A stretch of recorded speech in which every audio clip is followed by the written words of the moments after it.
Thank you so much, Lindsay. What a terrific session. Thank you, everyone, for tuning into our Women to Watch conference. I'm Heidi Waldusky. I'm the Associate Publisher for Ad Age. And right now, we're going to be talking about leading innovation during crisis. Empathy and collaboration aren't just skills for effective leadership. It turns out they're pretty handy when it comes to innovation, especially in times of crisis. Today I've got with me Jenna Watson, the VP of Digital Media for DAC, and Steph So, the VP of Digital Experience for Shake Shack. They're going to be sharing how they're leaning into these, superpowers, as we like to call them, to innovate new solutions for Shake Shack by looking beyond sales. I know, it's shocking. We're also going to talk about the value of emotional data and why flexibility and adaptability are cornerstones of their partnership. Jenna and Steph, thank you so much for being part of our conference today. Thanks, Heidi. Thank you. Of course. Steph, I want to start with you. So our theme today is innovation during crisis, right? How has this time, this is a big question, but how has this time shaped the way that you've approached new solutions for your customers? Yeah, I mean, to put it lightly, mid-March, we pivoted our business in a way we never expected. We shut down all of our dining rooms across the country. So at the very beginning of it, it was really about finding a solution for accessibility. How can we serve people when our entire dining rooms are closed? So in early March, we really shifted our business model. We thought about all the digital ways that we could connect with our guests. We thought of the digital ways that we could give them access to the food that they loved, giving folks a sense of that normal. So I think it was an interesting, just to answer quickly and short, I think it was an interesting time to think about choice, accessibility, digital, and also what does hospitality mean in kind of those early days when it was a little bit unclear how long the situation was going to last. Now, obviously, when we're thinking about that, so we're not just thinking about what do our customers need, but we're thinking about what does our business need, and now we're thinking about we've got to innovate, and we've got to innovate fast. When you're doing that, you need the right partners, and you need good partners. You've talked a little bit about you have a tendency to ask yourself kind of these three questions when it comes to pushing your ideas forward. Can you share what those are?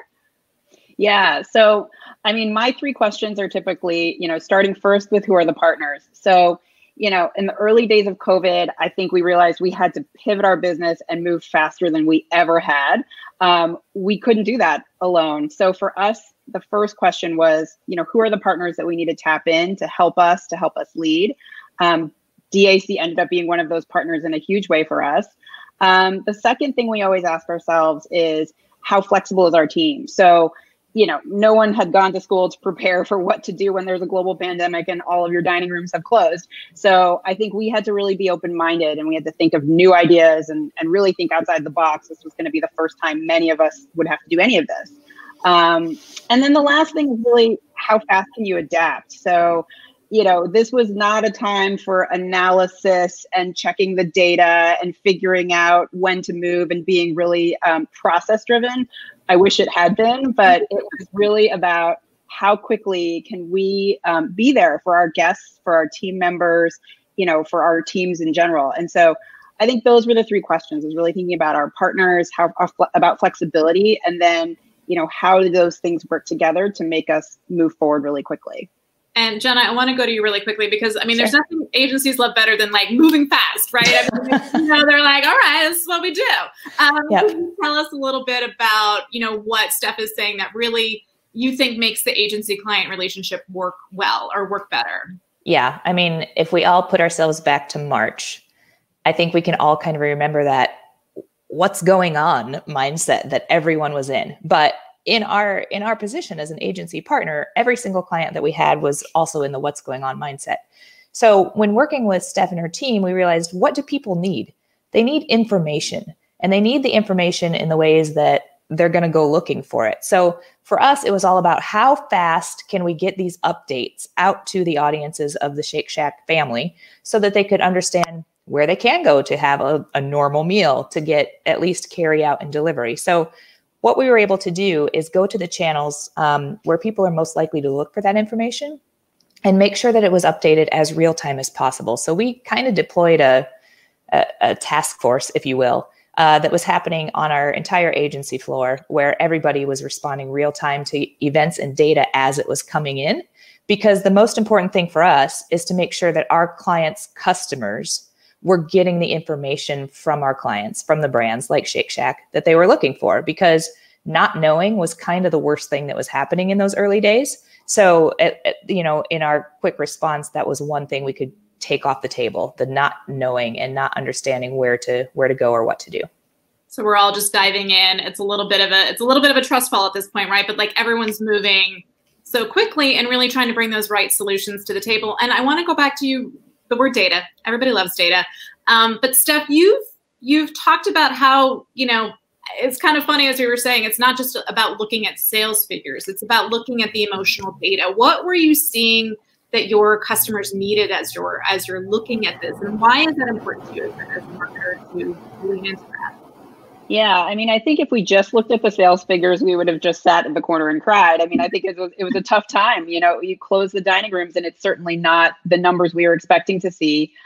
So we had to look at something else. Like, what are we going to do to reach our guests and what do they truly need? So we talk about the term emotional data because it's a way for us to kind of contextualize what's the guest experiencing right now and how can we as a brand really be there for them. So what that meant was we're not just going to appear in your inbox and sell you a burger. We started doing things like appearing in your inbox and offering you content that was, for example, we had a Shake Shack at Your Shack series that we launched on social media, which is really about bringing our brand into your house. We're going to teach you how to make the cheese sauce at home because we know you're stuck at home.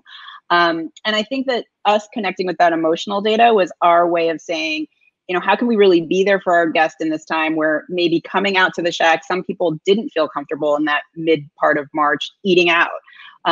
So how could we be there for you so that maybe in May, June, July, when you were feeling a little bit more comfortable, you would be fine to order on the app and come pick up. And I think there are other pieces of the emotional data we thought about, like, what's the guest really doing at home? They're on their phone. They want a quick and easy way to solve the question that they have to ask every night. Like, what am I going to feed these people in my home? And if we could provide an easy digital solution for that, that was kind of where we were most looking to connect. Has this time changed the way you're thinking about the family at home? Are you looking at them as like, traditional parents? Are you looking as family units? Like, how are you thinking about the customer in their home and as it relates to Shake Shack, the Shake Shack experience? Yeah, we never thought more about the folks at home than we have over this period of time. I think because we are the people at home. Shake Shack has always been about a community gathering place. We wanted to bring our communities together, and we really couldn't do that in a physical way. So we were thinking about, the folks stuck at home are really us. And in many ways, that helped inspire a lot of the things we did over that period of time. So we launched over the summer Shack Camp, which was an interactive experience for that working parent who's sitting at home, still ordering dinner every night or trying to put some dinner on the table, but also trying to entertain kids or family over that period of time and also trying to do their jobs. So we were very much inspired to think about our guests' overall experience and extending our reach outside of the Shack, which was unusual. Usually we think about the four walls and how to make it awesome when you're here and with us. So we had to think about ways to bring that home. And, Shack Camp, our Gold Belly kits, which are a DIY Shack burger kit that we made available. You could never order a Shake Shack to cook at home. And, the pandemic was really the first time that we made that available to our guests to bring directly into their homes. We offered certain things only on app and web. So there were exclusive things, fun things. It was really a way to keep our guests engaged and also keep our brand fun and exciting and the things that we're known for in a time that was a little bit tricky to bring all of that together. So I think that that's how we've started evolving our thinking around our guests. It's not just when you're with us in the four walls. It's kind of whenever you're choosing to engage with us and kind of making it on their time, which was different. Yeah, it really goes back to that empathy. I mean, Jenna, as agency and as agency humans and marketers, we're not always able to share the same experience as our consumers, right? We're not always holding up a mirror and saying that's the same, but like we're all at home. Like we're all at home. So how was that empathy really empowering you to think differently about the solutions you're bringing forward? Yeah, that's a great question. I think, so the way we always plan for our clients is we put the customer's intent at the center of everything that we do, because we feel like if we're thinking from the customer's shoes, even if we may not be a customer ourselves, we're always going to do the best right thing that we can on behalf of our clients. So in this instance, because we were all living through COVID and we were all trying to figure it out at the same time, it was actually super easy to understand what the intent is and what people are going to need and what from brands at any given time. So I think it just really kind of made us hyper focus on something that we do anyway, making sure that we're giving the customers of our clients the best experiences they can, but thinking about it as a real human being living through the same exact thing that the rest of the world is living through, right? It really brings that, it really brings the personal experience to that and makes you understand, like, I'm not just doing marketing today. Like, I'm helping people who are having the same questions I'm having. I'm helping people that are just as confused as I am. And so putting myself in customers' shoes really goes a long way in something like this. And I think it was invaluable to how quickly we were able to get the messaging out and the types of things, you know, that Steph mentioned, the types of programs that we were able to message on their behalf. I think that helped a lot. Yeah, because I think, again, we were talking about just, you know, we say the word digital and we almost have a tendency to take it for granted, but it's the main communication at this point, really, you know, in terms of reaching your customers. Steph, how have you been, like, will you be carrying some of these things forward? Has it really shaped the way that you're going to be thinking differently about the digital experience moving forward? Yeah, I mean, first off, for sure, you know, getting a partner like DAC in to help us update our Google listings in real time, that is something that's definitely going to carry forward, because I think that, you know, we saw how invaluable it was to have leverage over this time period where we really just needed support to get things done quickly. There are other things we didn't expect to have to launch during the last few months that we're definitely carrying forward as well. We started doing modified curbside at a lot of our restaurants, which was basically if you order on the app and you come into our restaurant or pull your car into our parking lot, we tried to have a team member bring the food to you rather than you getting out of your car and putting the mask on. And some people are wearing gloves and going all the way in. So we started to notice that our guest was really wanting that.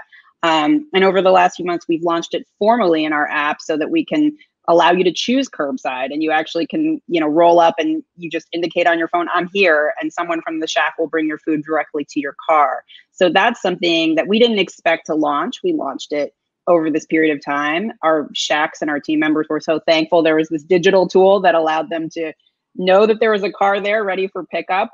And that's something we're definitely going to carry forward. And, you know, we've launched 63 of our Shacks now have curbside capabilities, and that going into the last 6 months, we wouldn't have expected. So we've definitely decided that there are certain innovations that we'd really like to continue to carry forward, and we're evolving kind of differently than we expected to, and certainly faster.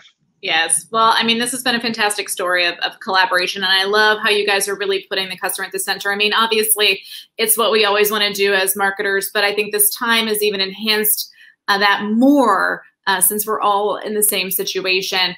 When we're thinking about the skills of empathy and collaboration, you know, those tend to be sort of these softer skills that are often attributed to female leaders. I mean, Jenna, I want to start with you. What advice would you have for someone really looking to lean more into those skills and in terms of how they want to grow their leadership qualities? Oh, that's really interesting. I think all marketing is human, right? The entire point of what we're doing is to try to make connections for brands to customers when it matters for them. So I think that a lot of people think, no, this is a data-driven role. This is a thing where the numbers are going to tell me every single step that I need to make, which is not untrue. But if we all remember that what we're doing at the end of the day is connecting people, essentially, the people like Steph and her team with customers out in the world, it really makes the focus become much more human. And the job itself becomes more focused on how do we make this a really good experience for the human rather than, you know, how do I make my numbers do X, Y, and Z thing. So just really remembering that no matter what the job is, no matter how many Excel spreadsheets and pivot tables we make to make the thing go on the back end, at the end of the day, if you remember that this entire thing that we're doing is all about people all the time, it's really going to kind of reframe that viewpoint. I love that. Steph, what about you? Yeah, I mean, I think empathy and what Jenna said is so true. Just putting ourselves in the shoes of the folks who are coming into our restaurants was a really big part of our strategy. And when you think about the softer skills, one of the things we realized really early on was being transparent with our guests was the most important thing we could do. There were a lot of questions about safety. There were a lot of questions about, you know, how and why we're doing the things that we're doing. And even over the course of the last 6 months, there have been a lot of questions around how are we supporting our communities and how are we supporting our communities of color? And those were things that we really focused on and said we have to be much more transparent. And marketing is a little bit more than just sharing who we are. It's also just giving the guests that direct view into how we're thinking about some of these really hard issues. So transparency is a big one. We give that piece of advice internally, and I would give it to any marketer coming up, that at the end of the day, guests connect with brands that they feel that they can truly understand. So the ability of a brand to be transparent over this period of time is something we really focused on too. I think that's great. I love the idea of transparency. I'm always like, let's just all tell it like it is. Let's just all say what's really happening, and we'll get to the solutions faster. Well, thank you so much for this wonderful conversation. Your partnership has really been inspiring, and it's so great to see the things that Shake Shack is doing. I really want to go on and order like one of those Shack burger kits, because I feel like I hope you do. You should do it. Thank you so much for joining us.